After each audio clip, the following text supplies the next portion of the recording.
guess there's only one way to find out. Let's do it to it, right? Extra, extra, turn it up loud.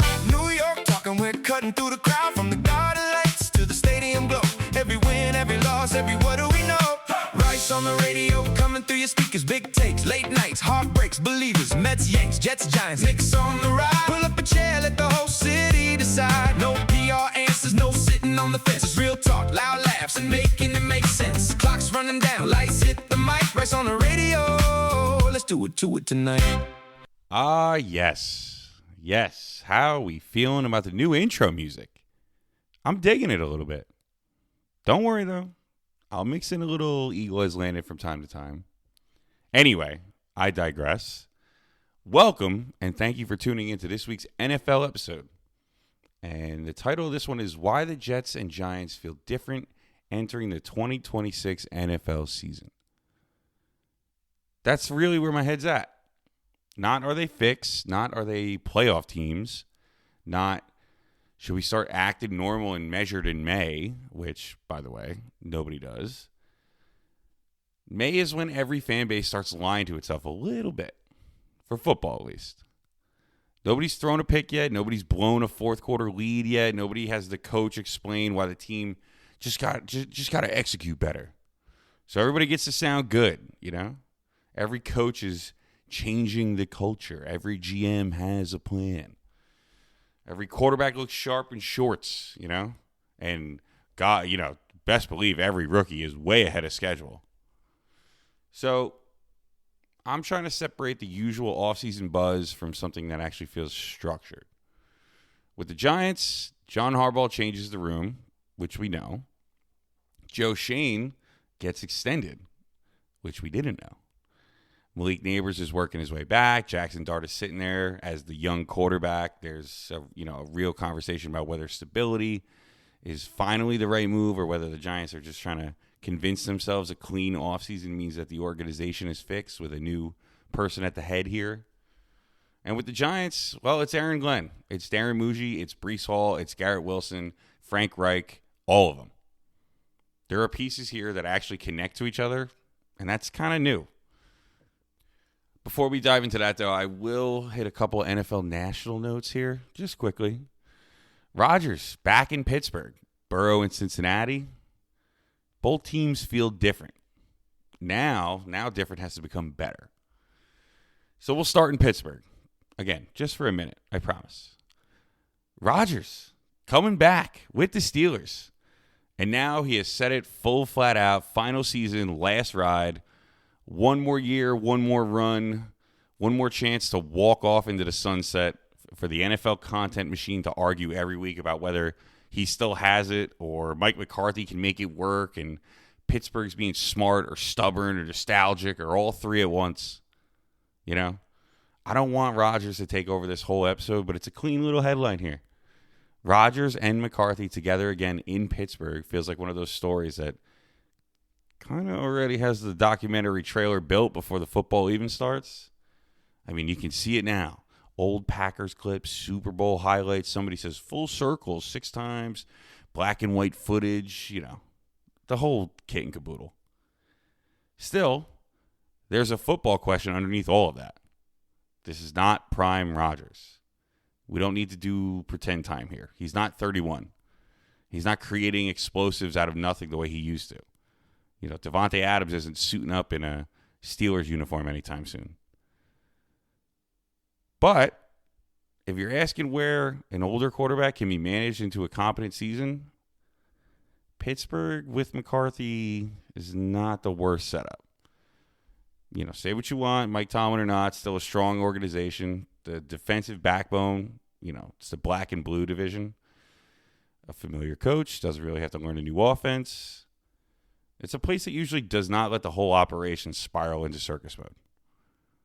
The Steelers are not betting on vintage Rodgers. They're betting on the final version being good enough if everything around him is controlled. Run the offense. Protect the football. Let the defense keep you in games. Don't ask him to be a superhero every Sunday. And maybe he sprinkles 1 or 2 of those games in. Maybe not at a championship level, but at a, you know, this team is annoying in January level? Sure, I can see that. Now you go to Cincinnati. And Joe Burrow, our boy, Joey B. I'm a big LSU guy. Love Joe Burrow. Totally different spot than Rodgers. Rodgers is the old quarterback trying to squeeze out one more real season. Burrow is the franchise quarterback looking at the roster and basically saying, that's it. No more excuses, man. It is what it is. He called this the most talented Bengals team he's had. They added Dexter Lawrence. They added pieces on defense. Burrow is talking Super Bowl in May. And I kind of respect it. You know, a lot of quarterbacks avoid that. They give you the safe answer. Yeah, we like the guys in the room. We're just trying to get better every day, yada, yada, yada. Burrow's not doing any of that. He's putting the whole standard right there on the table. He's taking it out and he's putting it on the table. Good. That's what a franchise quarterback that wins is supposed to do when the team gives him a real roster. Put some heat on the building. Make it clear what the season is supposed to be. And, of course, you know, once you say it, you have to live with it. You don't get to call this your best roster and then ask everybody to be patient if November gets ugly. Burrow put the pressure on Cincinnati. And now Cincinnati has to play like a team that asks for the pressure. That's why I like the quote, it creates accountability. Around the league, everybody's selling something. The NFL this time of the year is basically one giant sales pitch with, you know, popped collar polos. Locally, that's where this gets a little interesting. The Jets and Giants are not selling the same thing, but both fan bases are staring at their team and asking the same question. Does this actually feel different? Let's start with the Giants. The Giants are interesting right now because the offseason is not as simple as new coach, better vibes. It's kind of how it started, but I don't know. John Harbaugh changes the building. No doubt about it. You bring in a coach like that, the tone is different immediately. The credibility changes. The way people talk about the team changes. Fans may disagree on the roster a little bit, but the GM, the quarterback, all of it, nobody is sitting there saying John Harbaugh doesn't know what an NFL operation is supposed to look like. And for most of the offseason, the conversation around the Giants felt pretty straightforward. This is John's team. Joe Schoen is still there, but Harbaugh is the real power. He's the one pulling the strings. Schoen is kind of a placeholder because somebody needs the title. You know, somebody needs to handle the job, but the whole thing now runs through Harbaugh. I understood why people thought that. Schoen's record is complicated to say the least.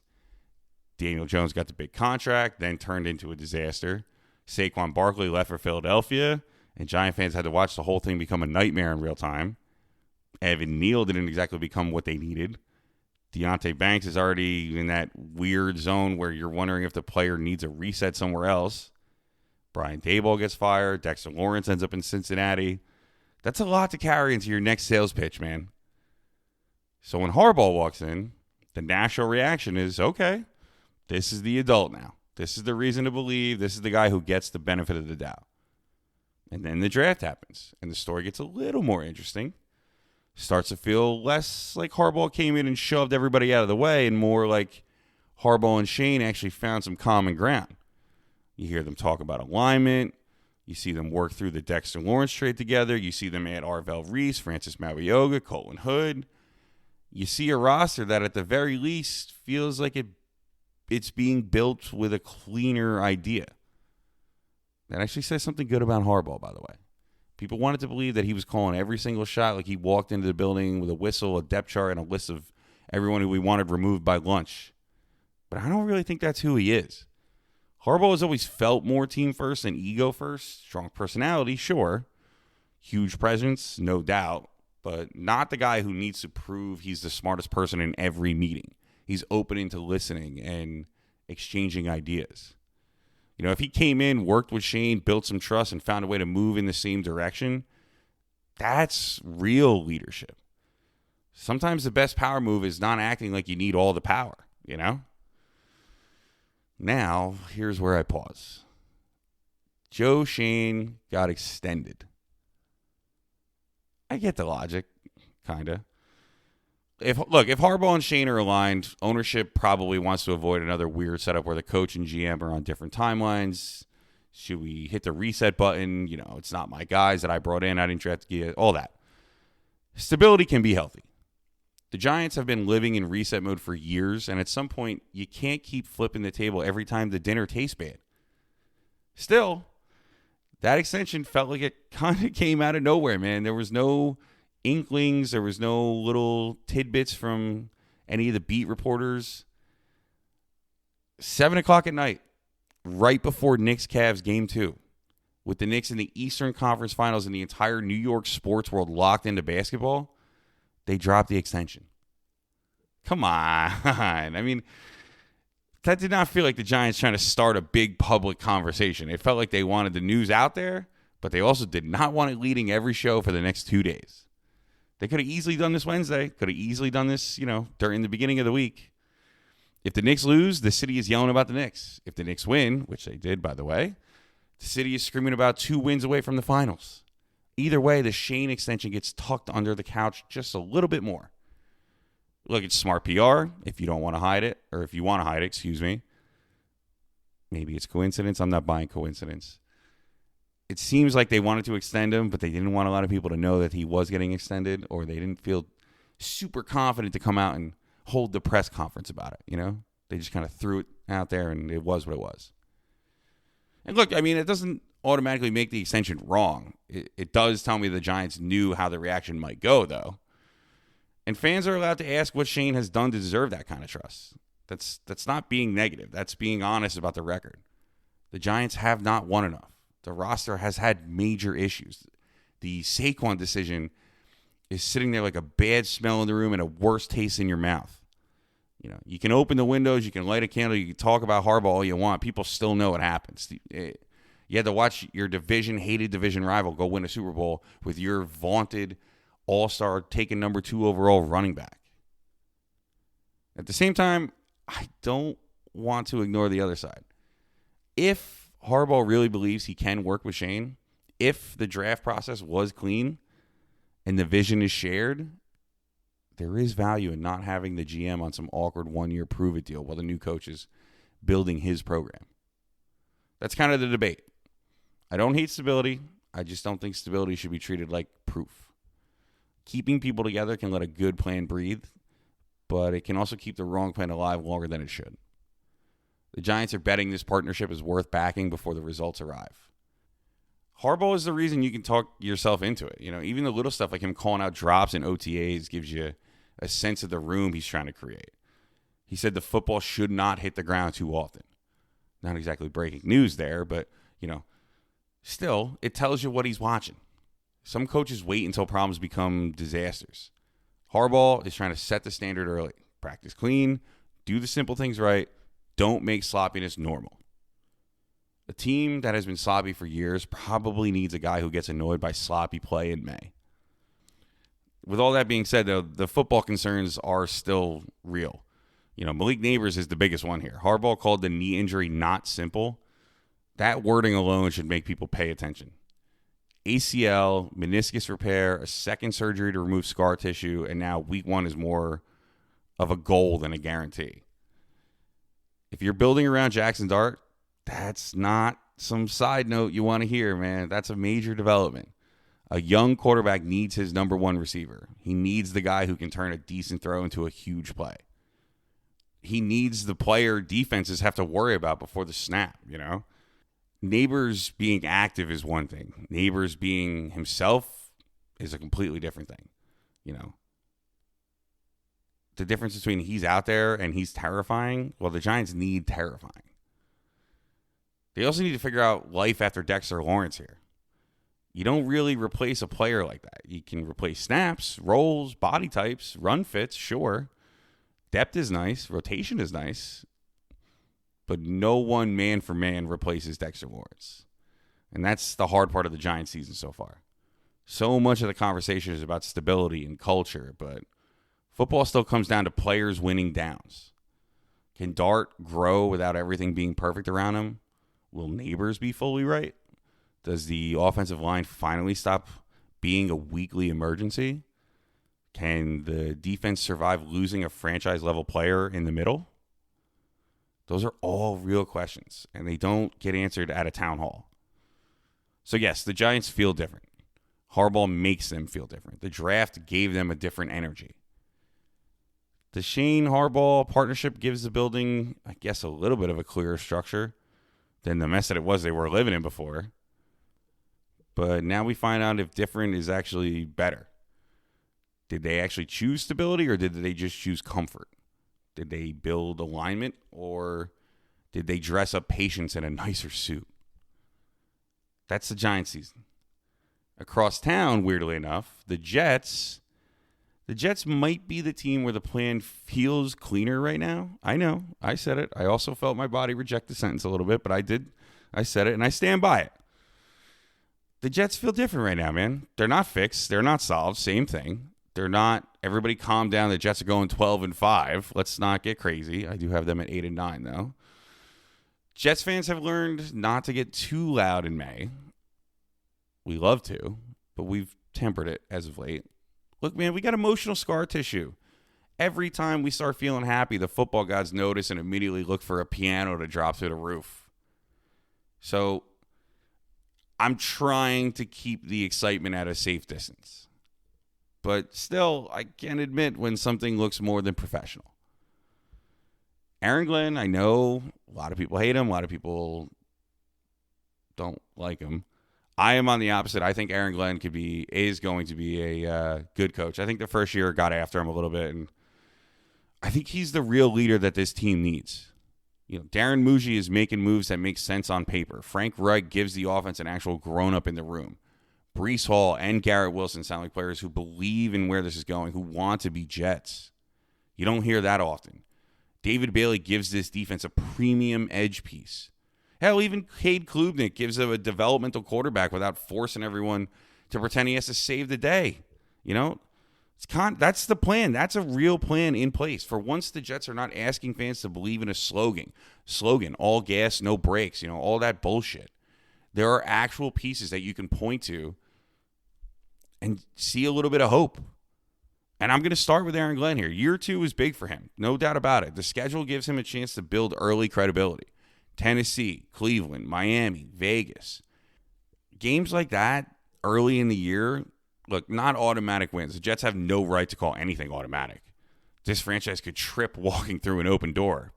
But still, if Glenn can get them through that early stretch looking competent, you might be looking at 4-4, 5-5. The entire mood changes. The schedule helps, man. It does not make the Jets good, but it gives them a path to not getting buried by Halloween. For this team, that's a real starting point, as sad as it is to say. Then for Mougey, I like that he's keeping young players. It sounds basic, right? You know, good player, keep him. Amazing concept, revolutionary. Somebody alert can. But, you know, for the Jets, basic competence has not always been guaranteed. Too often, this team either drafted poorly, failed to develop guys, or made the good players feel like they were trapped in a never-ending fire drill, or didn't surround the young players that were good with enough talent. Sam Darnold's best receiver when he was here was Robbie Anderson. Let that sink in for a second. You know, Mougey is at least acting like a normal GM in that area. Get the young core under contract. Don't wait until the price explodes. Don't make every deal feel like a hostage negotiation. Garrett Wilson signs. Breece Hall signs. Those are two things that hit different for Jets fans. For once, guys seem like they actually want to be Jets. If you root for a functional franchise, that may not sound like some grand revelation here. Steelers fans, Chiefs, Eagles, they're used to good players sticking around and taking a little bit of a pay cut and talking like the building has a plan and wanting to go play for your team. Jets fans hear it and immediately start looking around like, wait. Are you sure? You want to be a Jet? You know, Garrett Wilson talks like he believes in the direction. Breece Hall talks like he sees what the offense can become. Those are core players saying that, not random depth pieces. The buy-in gives you a read on the building. The Breece Hall quote to me is less about breaking down the offense and more about the temperature around the team. He looks at Geno Smith, the offensive line, the weapons, the coaching staff, and he sounds like a guy who believes there is finally a plan. Garrett Wilson gave the same similar feeling when he signed. That's how you start changing a franchise's reputation internally. Players have to believe it before the fans really do. Fans are slower, especially Jets fans. We don't exactly trust joy around here. You know, we put joy on a payment plan and check the terms and conditions. You know, the offense still has to prove it. obviously. Player quotes do not convert 3rd and 7s. Buy-in does not exactly fix red zone execution. A good spring headline does not make the pass protection hold up in Buffalo. But it helps. And Frank Reich has a job to do here. I like having him in that job.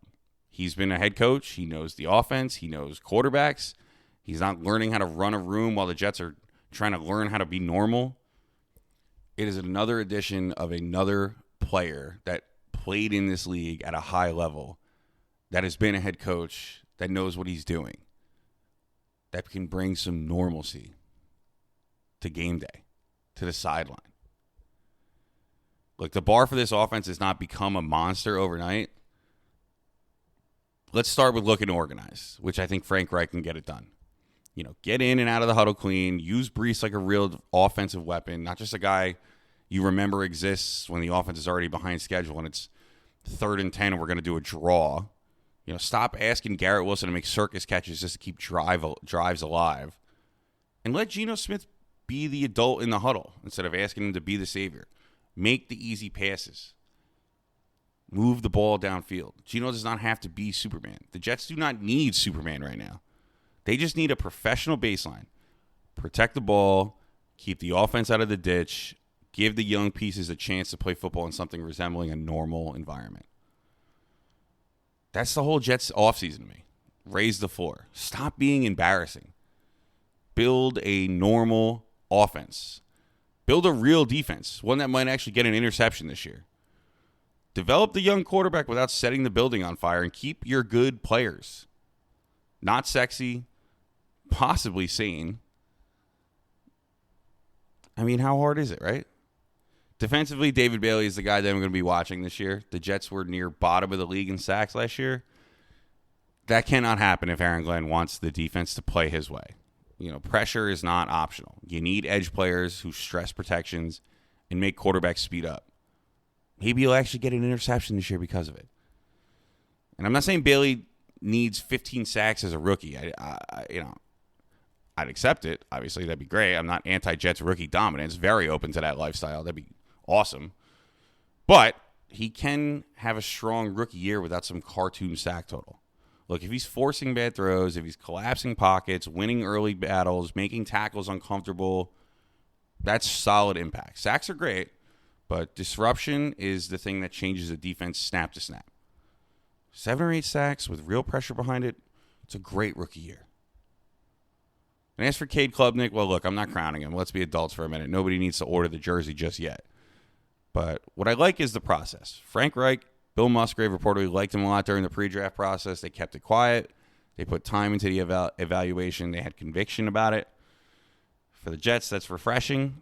Doesn't feel like they grabbed the quarterback because Twitter was yelling or Woody Johnson's son told him he had a nice Madden rating coming out of NCAA 2025.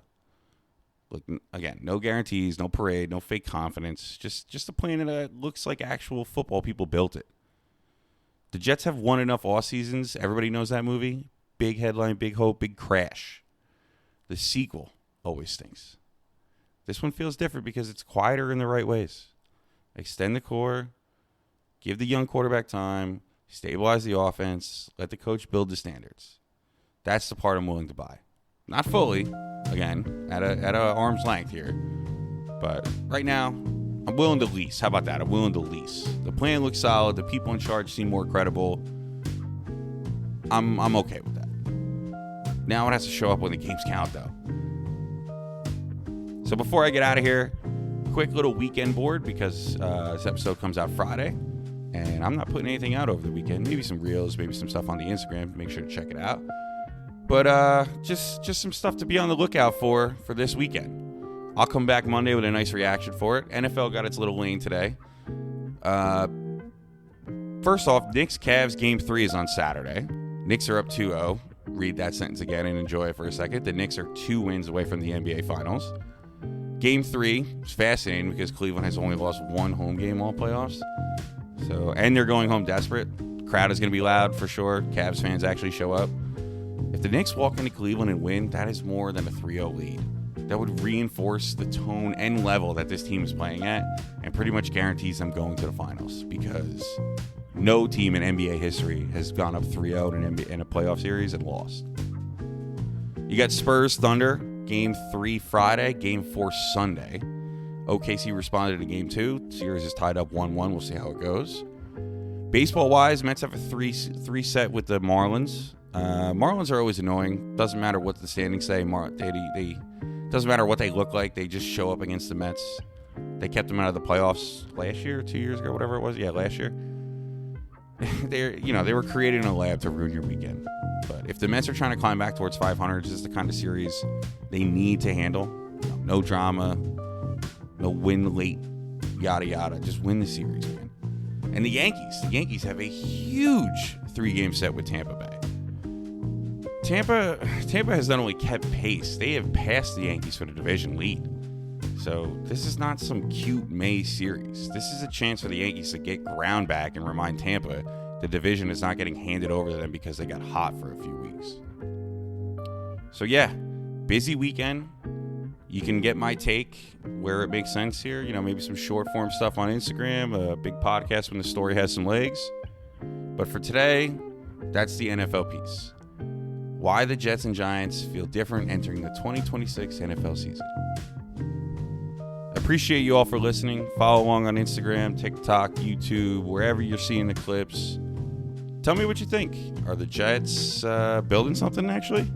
Did the Giants make the right call extending Schoen? Are we allowed to believe in either of these teams yet, or is that just how the trapdoor swings open? As always, spread good energy. Tell someone you love them. Thank you for tuning in. Have a good weekend. Let's do it to it.